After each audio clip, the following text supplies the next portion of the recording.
అంటారా? నాకు ఏ లోటు లేదు, ఏ లోటు లేదు. నేను ఎవరిని చేసి నాకు హెల్ప్ చేయండి, పలానా పని చేస్తున్నా, నాకు ఇబ్బందిగా ఉంది, మీరు అందరూ సహాయం చేయకపోతే నేను ఏం చేయగలను అన్న నోరు తెరిచి ఎప్పుడు అడిగింది కాదు. కానీ నా అవసరాలు ఏమిటో ఆయన ఎరుగున్నాడు కనుక ఎప్పుడు సిగ్గుపడనివ్వకుండా దేవుని చేత మేళ్లు పొందినటువంటి దేవుని బిడ్డలు వాళ్ళు హృదయపూర్వకంగా ఇచ్చే ఆ ఫ్రీ విల్ ఆఫరింగ్స్ అవి నాకు సమృద్ధిగా సేవలో సరిపోతున్నాయి.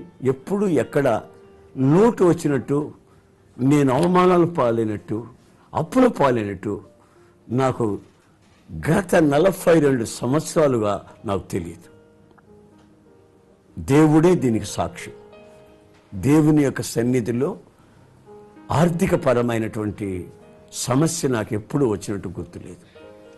నేను ఊహించిన దానికంటే మందిరాలు కట్టడంలో కానీ ఏర్పాటు చేయడంలో కానీ గొప్పగా వస్తున్నాయి. నాతో ఉన్న సేవకులకు కూడా, ఇంతమంది సేవకులు నా ఒక్కరికి కూడా ఒక్క పైసా నెల జీతం అంటూ లేదు, మంత్లీ సపోర్ట్ అంటూ లేదు, రిపోర్ట్ రానక్కర్లేదు. వాళ్ళు రిపోర్ట్ రాసే పని లేదు, నేను సపోర్ట్ చేయాల్సిన పని లేదు.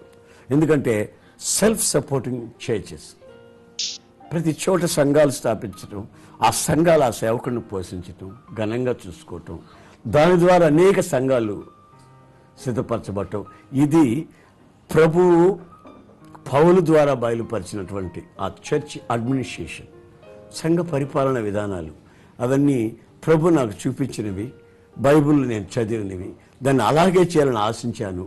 అది అలాగే జరిగించడానికి కూడా ప్రభు స్తోమత కలుగ చేసి ఇంతవరకు నడిపిస్తున్నాడు.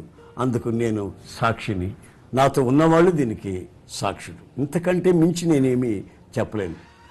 ప్రయత్నం చేయలేదు కానీ ప్రార్థన చేసిన గుర్తు నాకు. కొందరు సలహాల మీద ప్రార్థన చేస్తే ఉచిత సలహాలు కొంతమంది ఇస్తారు కదండి, కోళ్ళ ఫారం